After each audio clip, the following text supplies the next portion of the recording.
that's been really freeing. I think that's the thing, right? I mean, that's what we're really looking for is freedom. Yeah.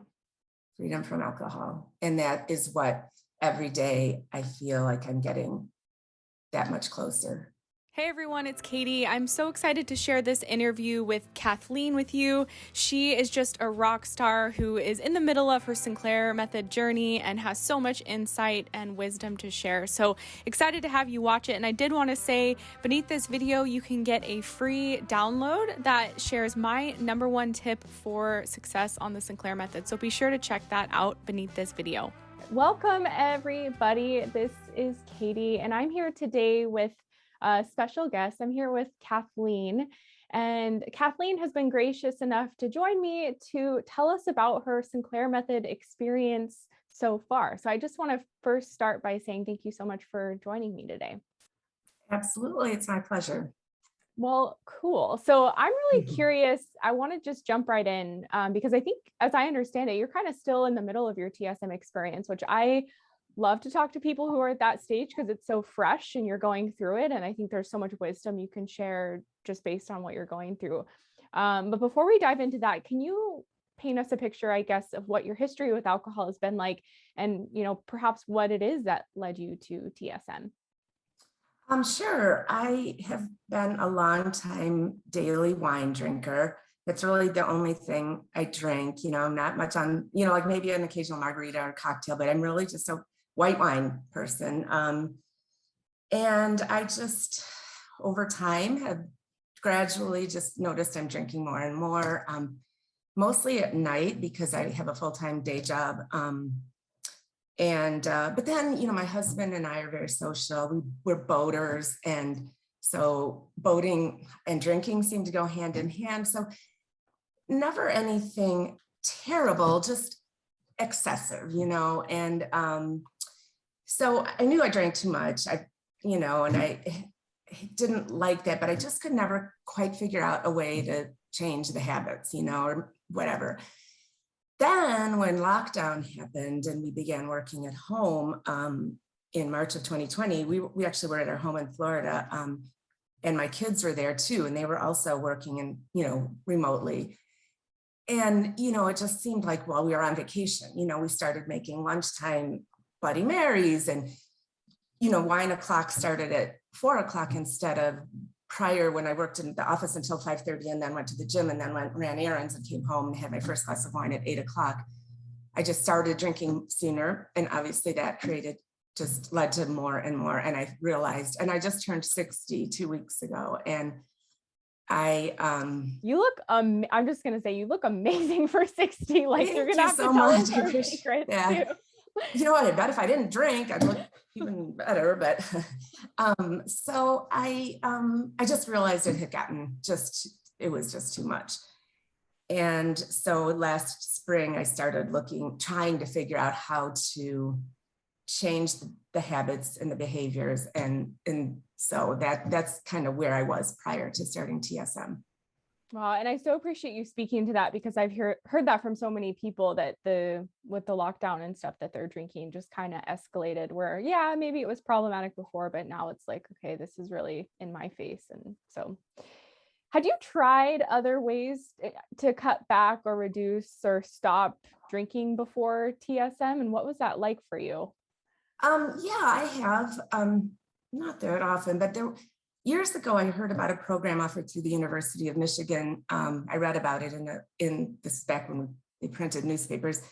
A columnist for the Detroit Free Press wrote about her experience with this program. It was a 30-day, you'd quit drinking for 30 days, and it was supposed to break the habit. And for her, it was really effective. And she sounded at that time like the kind of wine drinker that I was. And she said that after her 30 days, her habits had changed, and she had broken the habit, and she had gotten to where she could have a glass or two of wine at a wedding, but she didn't drink every day anymore. And that was kind of what my goal was. And so I did it, and it worked. I mean, I did it for 30 days and it was fine.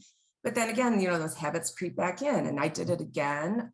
I've done it several times. I can do this for 30 days and I can, but it doesn't, for me, it didn't take the cravings away, and it didn't take the thoughts away. I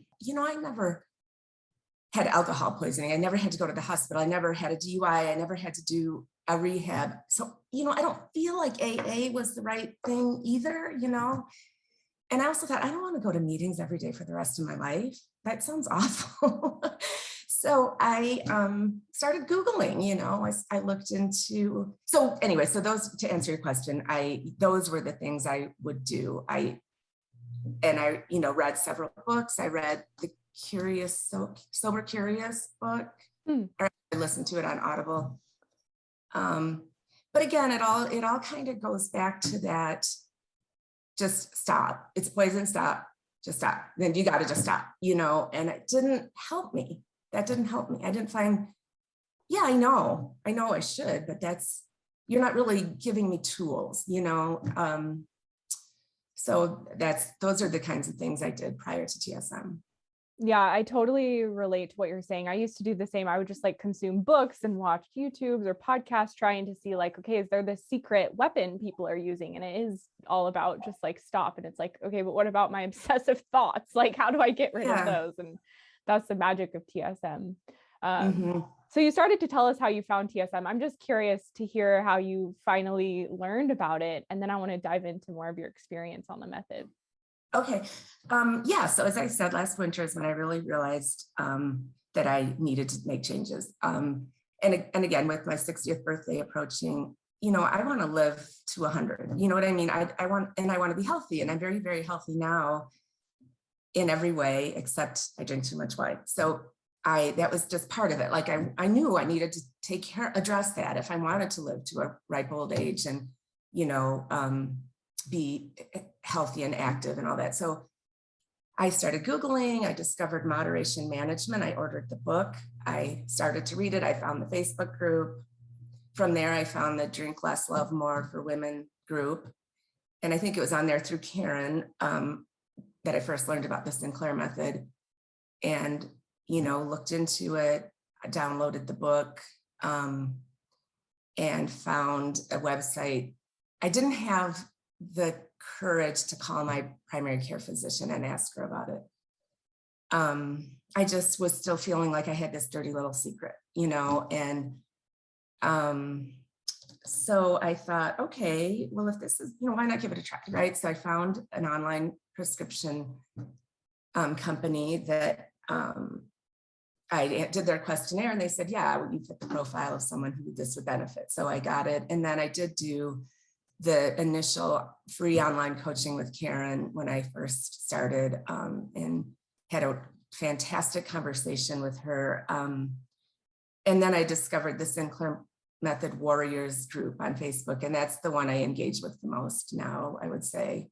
The other two, the moderation management and the Live More for Women, I do as well. But the Warriors is where I really kind of learned, the ins and outs of the method and what to expect and other people's journeys and what those looked like. Yeah, well, that's so great. I love hearing about your journey that kind of led you to it, because I feel like a lot of people, we all kind of stumble upon it somehow, and that's why I'm so passionate about spreading the word, because I'm like, I don't want people to just accidentally find this method anymore. I want it to be more mainstream. Well, I think there's still, for a lot of us Americans, especially, I don't think people like the idea that you should just be able to take a pill and fix a problem. I think people think you need to bootstrap yourself. You need to, just use some discipline, figure it out, cut back. And as I told Karen when I talked to her, I have a good job. I go to work every single day. I have a high, job that requires a lot of thinking, and I work out every day, and all other areas in my life, I can control the way I want, but for some reason that was one that eluded me, so that's how I got started. And that was in mid-May. So I'm almost at the 6-month point. Wow. Yeah, I think a lot of people, I see that all the time, where in like more abstinence-based groups or forums, and they're just like struggling. And it does work for some people, obviously, but there's like a lot of people it doesn't work for. And those day ones keep happening and they keep relapsing. And it's just like, it's challenging to get the point across with the Sinclair Method. I try with people like in those different groups, but it's sometimes like they can't comprehend that this even exists. Or like you said, the medication, they think, oh, I'm just going to get addicted to naltrexone. But we both know that's like not how naltrexone works at all. Right, exactly. Yeah, people don't understand it. And I think you have to be really careful in how you approach it with people, because I think it's real easy for people to make snap judgments about something like that.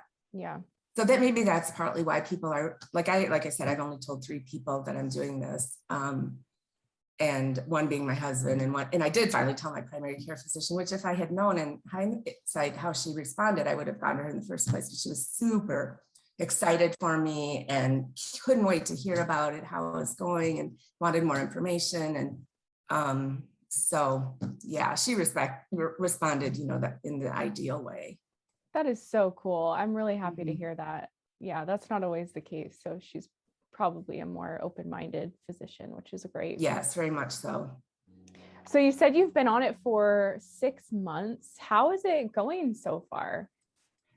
I think it's going well. I wouldn't say nowhere near extinction.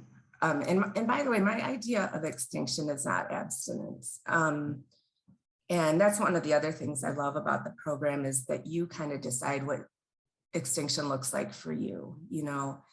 My idea of extinction is to be that person who can go days at a time without even thinking about a drink, and be one of those who says, oh geez, I don't even remember the last time I had a glass of wine, but then go out for a happy hour with my husband and have a glass or 2, or meet a friend for a glass or 2 and be done for the evening.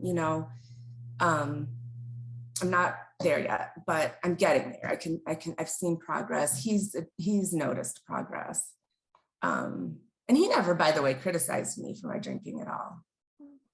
He doesn't drink. He's a normal drinker, what I would call a normal drinker, where he does that exactly. He can go days without drinking, not thinking about it, have 1 or 2, be done, but he never criticized me, but he has definitely noticed changes, that I drink much more slowly. I take a longer time in between drinks. I put drinks half finished down, dump them down the sink. And he's commented on that.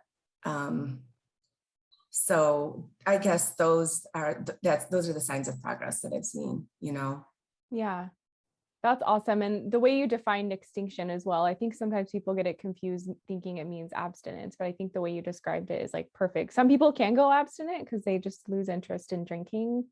But yeah, I think most people describe like what you described of your ideal relationship with alcohol. I think that's true for most people. It's like, we don't want to be like, totally abstinent forever, but have the option to drink. Mm-hmm. A planned occasional drink, right? Yeah. And it's kind of, and I wanted to say too, I did watch the Claudia Christian TED Talk, and I also watched the One Little Pill when I first started. Those are 2 other ways I kind of got an understanding of the method. Okay. Yeah, those are like, I feel like must watch resources for people. Honestly, I just saw your YouTube video a week or 2 ago, the 10 mistakes people make when doing the Sinclair Method. And honestly, I think that should be required for anyone starting at the method. There were things you said, even, and 5 months in, I hadn't really heard. I never did finish the book. I just was like, oh. Yeah, it's not for everyone. Like, I get it. Oh, I'd rather read the newest Leanne Moriarty books that I didn't finish it. But I thought that video was really, really excellent.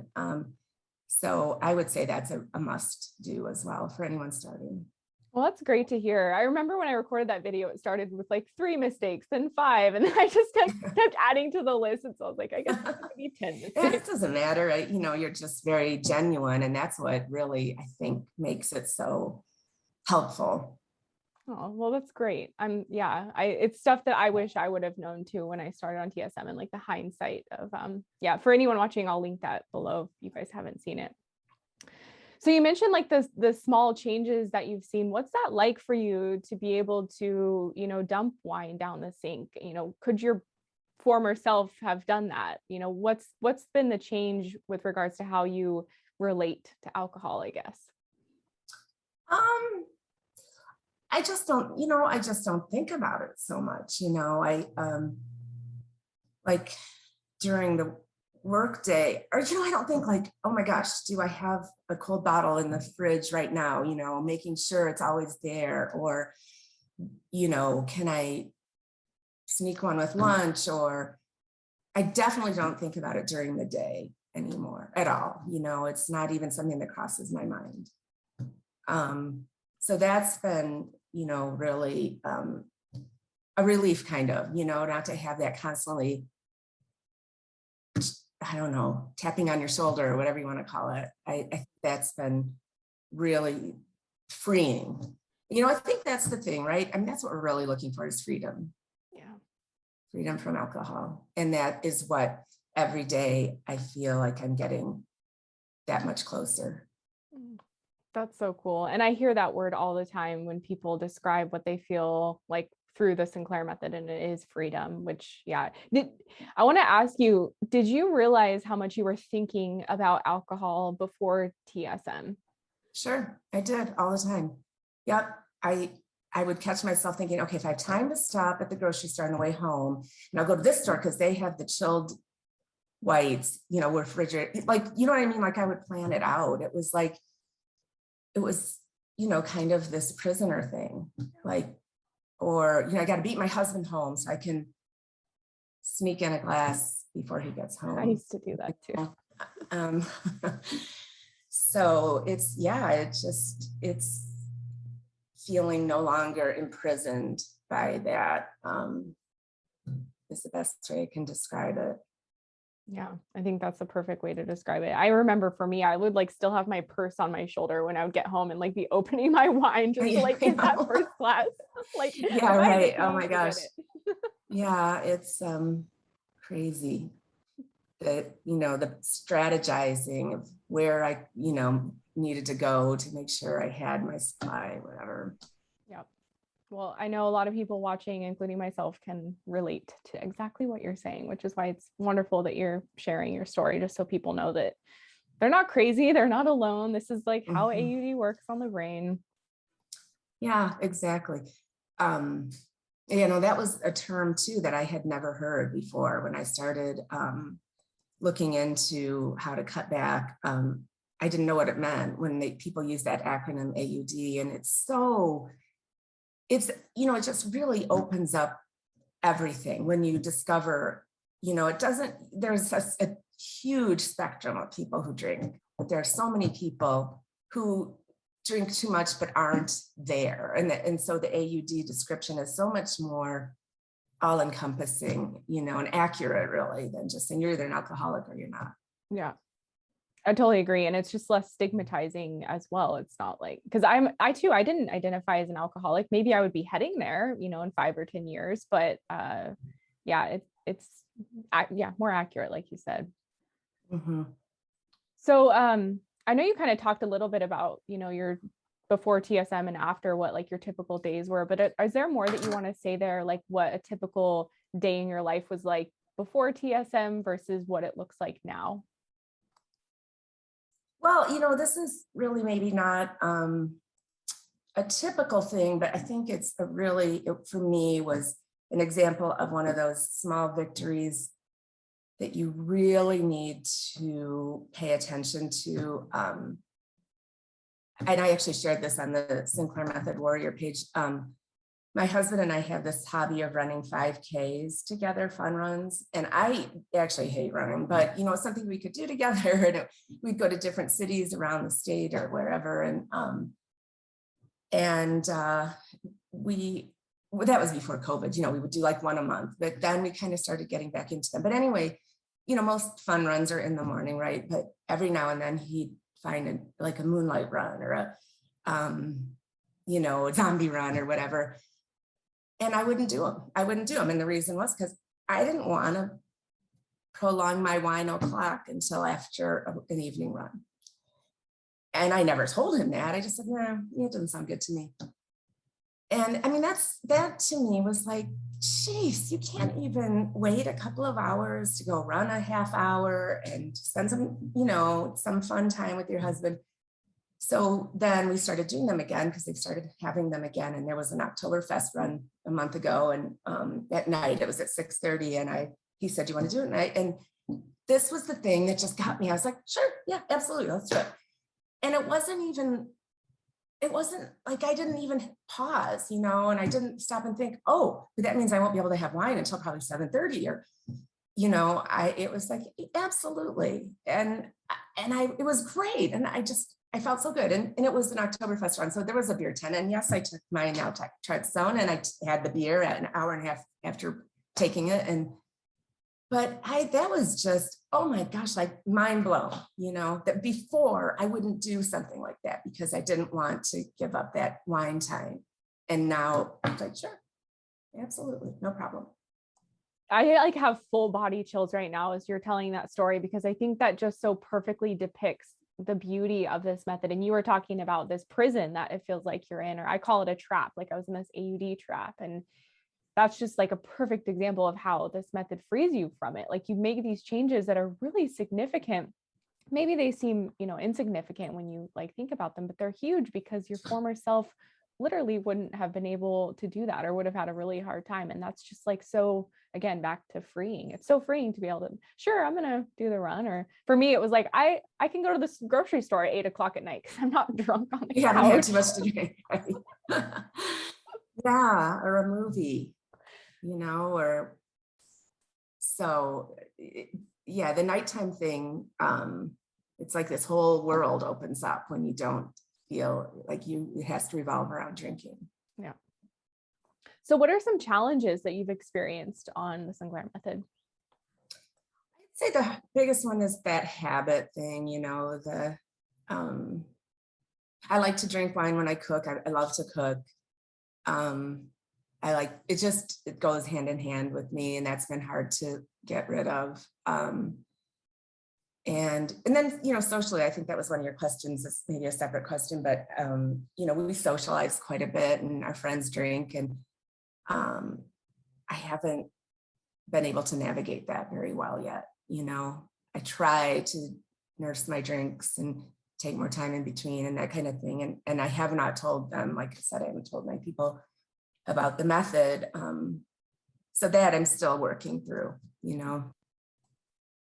Yeah, I think those are like, in my experience, they were like some of the hardest pieces to change the habit, because that just takes time and awareness, I think. And then the social situations, like, I'm not going to lie, those were awkward conversations I had like the first few times. But once they were had, it was like ripping off the Band-Aid, and it wasn't as big of a deal as I thought. But it is, because you become a different person in social situations when you're on TSM. Were you like more of like a heavy drinker in social situations, or how is it different now, I guess? Yeah, I mean, one of the things that Claudia Christian said in her TED Talk, she was the person who at the end of the dinner party, everyone was drinking coffee and she was looking around for more wine. That was me. That's me. Or I'd drink mine and I'd look at my friends and their glass would still be half full, So yes, I would say I was pretty heavy. And people, I kind of had, oh, Kath needs her wine, make sure Kath, oh God, go get her another one, so yes, I would say I was probably the heavier of the drinkers in the group. Yeah. I'm curious to go back a bit. Like when you first started on TSM, were you someone who saw immediate changes in your drinking, or did it take some time for you to see some differences? Well, I think everyone talks about that honeymoon period, right? You're just so excited to feel like you have found something that's actually going to help. And so I think, you're just like, gosh, this is working right now, and you immediately, you're pushing it along as much as you can by cutting back and stuff. And then there were a couple of instances really early on where I, was with those same friends and overdid it. Man, oh man, there is nothing worse than a naltrexone hangover. I mean, that alone was like, okay, yuck. That is enough to really make you stop in your tracks. So yeah, I saw that right away. I feel like I just have everyone kind of seems to have the same path. Like, and then you start like, I can drink just as much as I want, it's not working. I can do as much as I did before and nothing's changing. And there's that hump, and then now I feel like I'm coming out of that and more into like, okay, changes are starting to happen.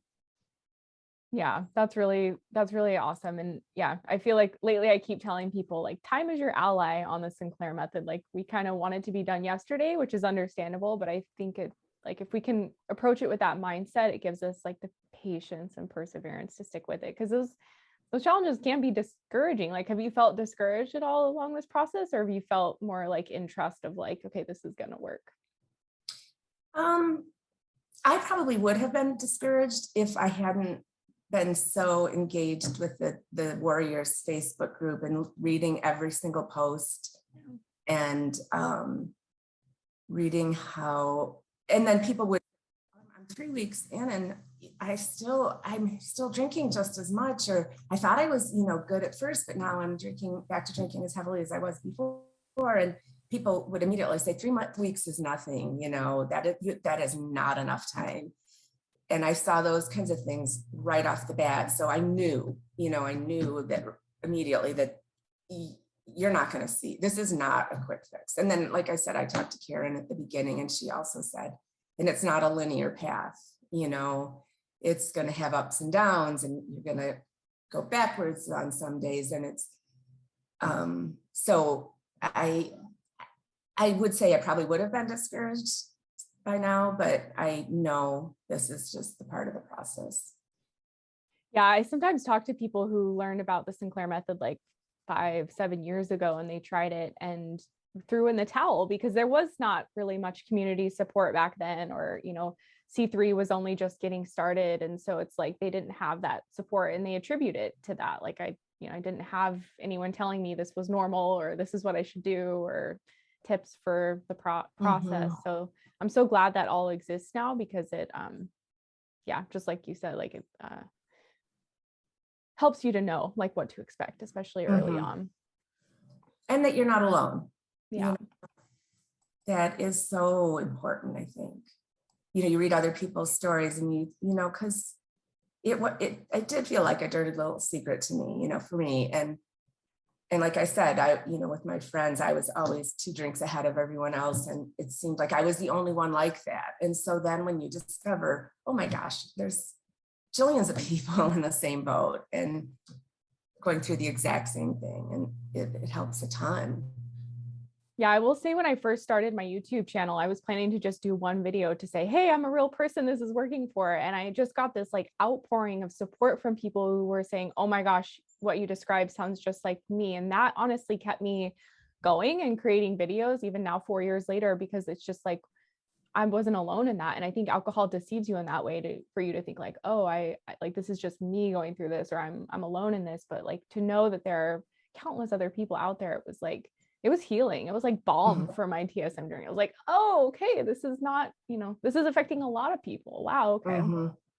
Absolutely. Yeah, it is very healing. Yeah. You mentioned earlier the naltrexone hangover, and for people watching who are like, what's that? Do you want to describe that for people? Well, I don't know scientifically, I should be able to explain it better. I just know that because it takes away the pleasure part of alcohol, I'm not sure why your body is somehow impacted more by the detrimental effects of alcohol. So the day after a night of heavy drinking, or what maybe you would have had a mild hangover, or even, kind of bad hangover. Now it's like the kiss of death. Like you're just, I mean, I would get sick, and I never, ever used to get sick, when I was hungover. And so I'm not sure if that's explaining what physically is happening, but they're just really bad, much worse so than if you weren't taking the naltrexone, I would say. No, yeah, I appreciate you for saying that. I've talked to a few doctors about it, and I think there needs to be more research to understand the why, but just what you said is what I have heard. It's like it's blocking, the pleasurable effects, so that could enhance the displeasurable effects of it. And it doesn't happen for everyone. I hear people say like, I don't get any hangovers on naltrexone, but it is something you see pop up a lot in the community feeds and stuff about those naltrexone hangovers. And for me, they were like a deterrent, like a motivation. I would have more alcohol-free days if I had a naltrexone hangover, or like I Oh would kind of yeah. be super grossed out and like, I'm not touching alcohol. Is true for you too? Oh yeah. Oh my gosh. Yeah. I mean, I've had exactly two. I could pinpoint exactly when they happened, and there was no way I could even think about having a drink, after a day or two after that. But, and again, I posted, that was early on when I didn't know that that was a thing, and I posted that on the page, and people were like, oh, you just experienced your first naltrexone hangover. And I said, oh, I see. Okay. Won't let that happen again. You're like, am I dying? What's going on? Yeah. It's scary. I mean, but I think it's really it's good evidence of how destructive alcohol is to the body. That's a good point. I hadn't thought about it like that. That's a good point. I know for me, I felt like when I was drinking and it didn't have that endorphin effect, I'm like, oh, I don't really like the taste or the smell or the feeling, like if I'm not getting the pleasure. So I just started, that was a gradual process that I kind of saw over the course of the year I was on TSM. But it is, Yeah. do you Oh, were find you it, on it oh, oh, sorry. sorry, go ahead. Go ahead. I was going to say that was another thing I forgot to mention is almost immediately the smell and the taste of wine lost a lot of their appeal. I mean, it's still, the habit's still there, but it's like I smell it a lot of times, like, ugh, it doesn't even, that happened really early on. So has that been hard for you? Because it is kind of a letting go of alcohol as we've known it, even though it's still in our life. It's like not the same type of relationship. Has that been challenging, or what's that been like for you? Yeah, just trying to figure out, okay, well, who am I now? If I'm not going to, be able to have my wine, or what do I do now? And yeah, I mean, I was, and that was a thing too. My husband and I have a wine cellar. We love going to, wine tastings. And so what happens to that, that hobby, you know what I mean? Still trying to kind of get my arms around that whole thing. But just to your question of what did I notice right away? That was a very early thing. I noticed that it tasted not as good, smelled kind of nasty. Yeah. So yeah. That's, well, one of the things I love so much about TSM is that it is this gradual process, like you say, with your wine cellar. Like, what does that become now? And it's not like you have to decide today. It's this gradual process where you're kind of transforming, I guess, in your relationship with alcohol in some sense. And yeah, and that is again another thing that was really eye-opening for me was how many people say, and it's probably in the book too, that your alcohol use disorder didn't develop overnight, and you're not going to fix it overnight. That's just what you have to accept and be at peace with, really. Just know it's a journey.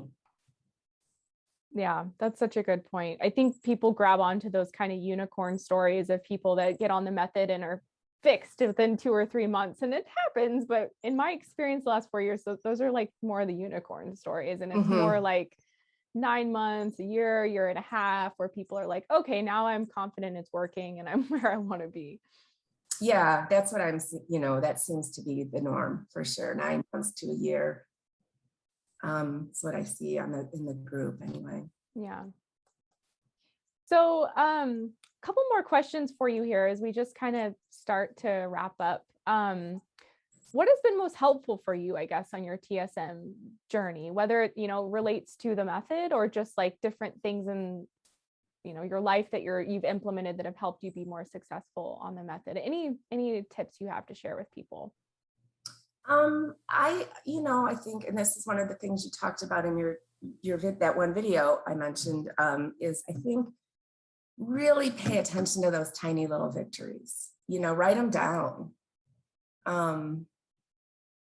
I did the one with the 5K. I did write that one down for the whole group to see, but I think really being cognizant of those itty bitty little improvements and congratulating yourself for those, or at least taking pride in them, or be, making note of them, if nothing else. I think that's just really, really helpful and important, because it can get discouraging, I think, if you're, not really paying attention to those victories. Yeah. So were you on the method and kind of dismiss? I see people kind of dismiss them, saying like, oh, it's not that big of a deal. So what? I didn't finish a glass of wine. What was that like for you starting out on TSM versus, when you started more recognizing those things? I think I noticed pretty early on. I think I started to see things right away. And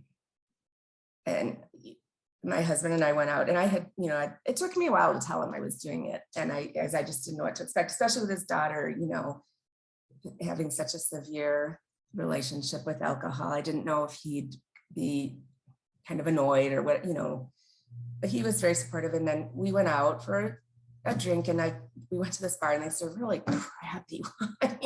But I would always go and get a couple of glasses, and they're one of those where they pour it all the way to the top. Like literally, like, the opposite of what you're supposed to do. And, it's kind of always a joke. And we went, and I was like, I cannot drink this. And he was on his second, he said, I'm gonna get another beer. Are you ready for another wine? I'm like, I've got like this much left. I mean, no. And he said, you really have started to nurse your drinks. And I said, I know, it's crazy. So, I noticed I started being really cognizant right off the bat, I think. That is so cool. Because your former self, you would have drank the wine, I take it, right? Yeah, probably gotten a second one right along with him, and that was pretty early on. Wow. I'm a very dutiful person. I'm a firstborn, and I am just the one who follows the rules and diligent about stuff. So I've been, I'd say 100% compliant with the golden rule of waiting at least 1 hour before I have a drink, my first sip. And so many occasions where I just wouldn't drink because it hadn't been an hour, so I took pride in those two, that I could wait, no, I am not going to ruin this and have a drink before my hour has passed. Yeah, that's a huge achievement in and of itself. Like I often, when I'm coaching people the first 30 days, I'm like, just get used to being compliant. Like, don't even think about how much you're drinking. Yes, you can chart him your drinks if you want, but like, yeah, because that is a habit you need to add in, and of course it's called the golden rule for a reason. So that's really good to hear that. Yeah. I mean, I feel like, okay, if that's, when it comes right down to it, if that's the one thing you have to do, it's just one thing, and it's no one's saying you can't have a drink. All you have to do is just wait that 1 hour. That seems pretty doable to me, Yeah. Yeah. So for people watching who are maybe new to the method, or maybe not even started yet, is there anything that surprised you or was unexpected on this journey that you wish you would have known when you first started on the Sinclair Method? That surprised me. Like I said, I think I was surprised by how many people are in the same boat. And if I were to give anyone a tip, I would say seek out a community if it's online.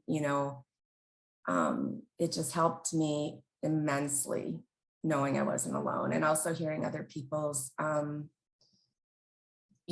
journeys, and knowing what to expect, and knowing tips and tricks. And I think, one thing I still need to work on is ways to distract myself from that happy hour time and do something else that is pleasurable. I know that's one of the things you talked about in your video, was make sure on those days you're not drinking or whatever, that you're doing something that makes you feel good about that it just is pleasurable to you, whether it's getting a massage or getting a pedicure, or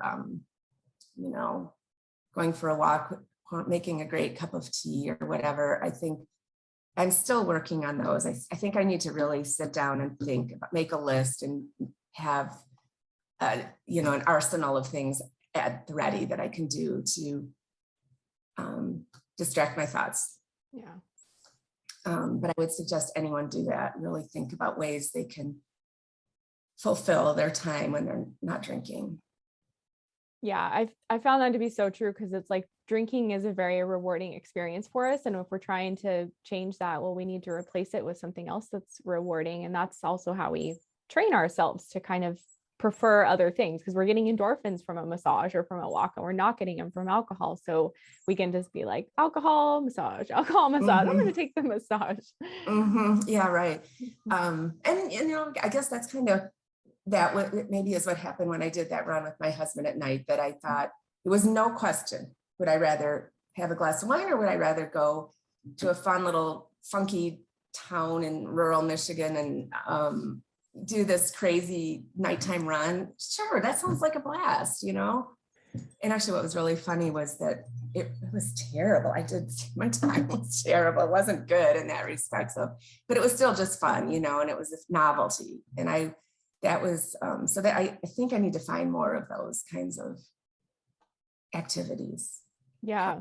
To get him to help me with that, because he's very, very encouraging and wanting to see this succeed for me.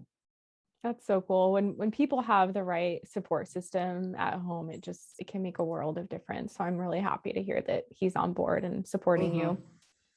And yeah, you're right. I think that, like there's an infinite amount of things we can do in life to have fun. I remember for me, I started painting, even though I'm a terrible painter. I was like, I'm just going to try something different that's fun and innocent. So I think that's a great thing to do on TSM. Make it fun, make it playful, be curious.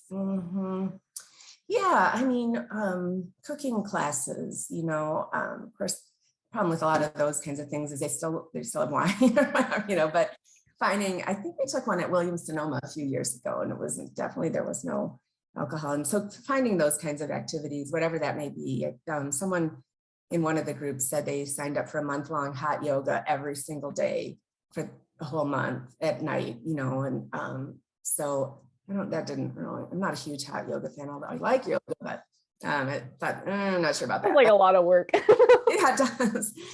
Finding something like that, I think, is really helpful. Yeah.